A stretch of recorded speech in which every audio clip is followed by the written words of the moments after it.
महाराष्ट्राच्या मातीचा इतिहास आहे.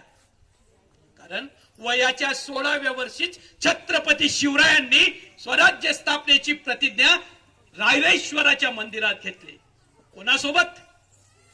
त्यांच्याच वयाचे सगळे छोटे छोटे लहान लहान मुलं सर्वांना घेऊन रायरेश्वराच्या महादेवाच्या मंदिरात शिवराय आणि त्यांचे सवंगडी जमलेले. सर्व त्यांचे सवंगडी शिवरायांना विचारत होते, अहो राजे बोला तरी काय काय आहे तुमच्या मनात, आम्हाला सांगा, आम्ही ते करतो. तुम्ही जे सांगाल ते आम्ही करतो.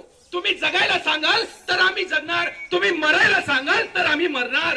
प्राण तुमच्यासाठी आहे राजे.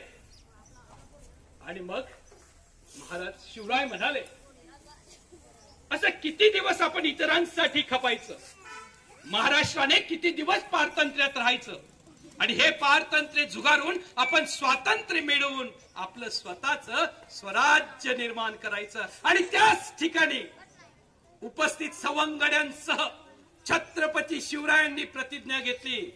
वयाच्या 16व्या वर्षी, वयाच्या 16व्या वर्षी जे पोरग आपला आज 10वीला आहे, विचार करा त्याची मानसिक क्षमता, आणि वयाच्या 16व्या वर्षी स्वराज्य स्थापनेची प्रतिज्ञा घेणारे शिवराय आणि त्यांच्या सोबतचे सवंगडी यांची मानसिकता किती फरक.